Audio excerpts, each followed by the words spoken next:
નમસ્કાર, special 7 days ન્યૂઝમાં આપનું સ્વાગત છે। વડોદરાના ગોત્રી વિસ્તારમાં આયોજન વિનાના ખોદકામથી વાહન વ્યવહાર ઠપ, રૂગ્ણાલય માર્ગ પર વૈકલ્પિક વ્યવસ્થાના અભાવે સર્જાઈ અંધાધૂંધી।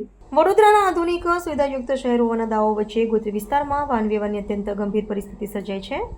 ખાસ કરીને ગોત્રી રૂગ્ણાલય માર્ગ પર સ્થાનિક વહીવટીતંત્રની બેદરકારી અને આયોજનના અભાવે સામાન્ય નાગરિકો ભારે હાલાકીનો સામનો કરી રહ્યા છે।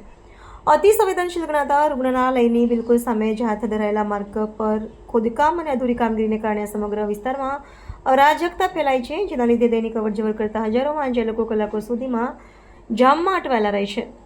આ સમસ્યા પાછળ મુખ્યત્વે માર્ગ વ્યવસ્થાપનનો સદંતર અભાવ જવાબદાર હોવાનું જણાય છે। માર્ગ નિર્માણ કે ખોદકામ દરમિયાન અત્યંત આવશ્યક એવા વૈકલ્પિક માર્ગોની વ્યવસ્થા કે સાવચેતી દર્શાવતા સૂચક પાટીએ ક્યાંય લગાવવામાં આવી નથી। આ ગંભીર ક્ષતિને કારણે વાહન ચાલકો અજાણતા જ અવરોધિત માર્ગો પર ફસાઈ જાય છે, જેના પરિણામે નાના અકસ્માતો અને વાહન ચાલકો વચ્ચે ઉગ્ર બોલાચાલીના બનાવોમાં ચિંતાજનક વધારો થયો છે। આપાતકાલીન સેવાના વાહનો પણ આ વ્યવસ્થામાં ફસાતા હોવાથી દર્દીઓના જીવનું જોખમ પણ વધી રહ્યું છે। સ્થાનિક રહીશો અને સામાજિક કાર્યક્રમોમાં તંત્રની ઢીલી નીતિ સામે ભારે રોષ જોવા મળી રહ્યો છે। વિકાસના કાર્યો અનિવાર્ય હોવા છતાં પૂર્વ આયોજન વિના હાથ ધરાતી કામગીરી જનતા માટે આશીર્વાદને બદલે શ્રાપ સમાન બની રહી છે। નાગરિકો દ્વારા એવી માંગણી કરવામાં આવી છે કે સંબંધિત વિભાગ તુરંત હસ્તક્ષેપ કરી યાતાયાતનું સુચારુ સંચાલન કરે અને ખોદકામની કામગીરી નિર્ધારિત સમયમર્યાદામાં પૂર્ણ કરવામાં આવે। વહીવટીતંત્રના મૌન સામે હવે લોકોમાં વિરોધ પ્રદર્શન કરવાની ચીમકી પણ ઉચ્ચારવામાં આવી રહી છે।